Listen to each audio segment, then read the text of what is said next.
My name is Norman Weinberg. My parents came from a small shtetl in south-central Poland called Ozarow.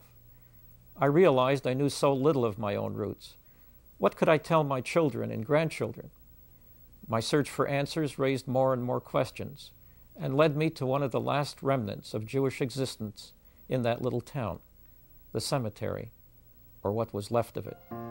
What I am about to show you is the beginning of a new movement that cuts across two worlds and many generations, a movement that links Jews to their past and restores what is left of our heritage in Poland. It's an extraordinary story because it involves an entire town, a town that also seeks to understand its past and the legacy of more than half its population, which suddenly disappeared from the face of the earth.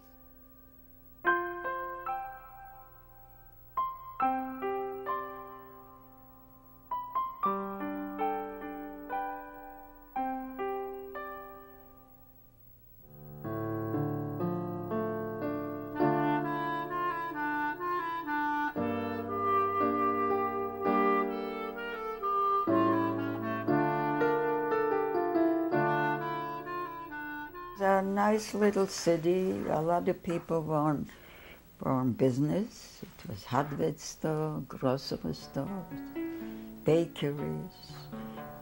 People had the money that they went out to buy it. That's the money. My mother remembers her little town of Ozarow. She remembers Jews and Poles getting along because they needed each other.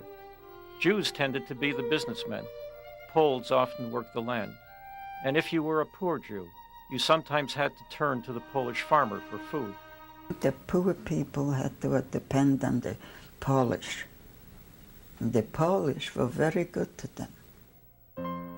Poland is not without a long history of anti-Semitism, and there were incidents in Ozarow, but generally Jews in Ozarow fared comparatively well. They did suffer at the hands of the Russians. My mother was a child during the First World War, when a Russian officer demanded a large sum of money, threatening to destroy the town. The money could not be raised. They were forced to leave their homes, which were then set on fire. They looked back, and the city was on a hot fire.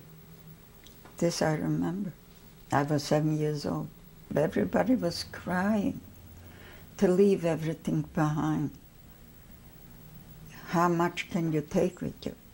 But the Jews of Ozarow would return. In each town there are Jewish cemeteries with incredible histories where there are also mass graves that need to be fenced in and taken care of.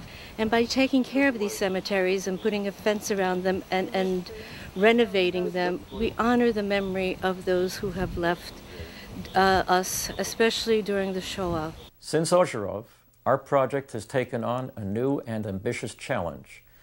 We must find the means to restore and preserve all 1,200 of the devastated Jewish cemeteries of Poland.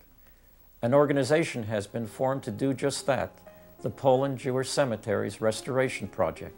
We must act before more of our ancestral cemeteries are turned into building sites, roadways, sports arenas, farms, parks, and even garbage dumps.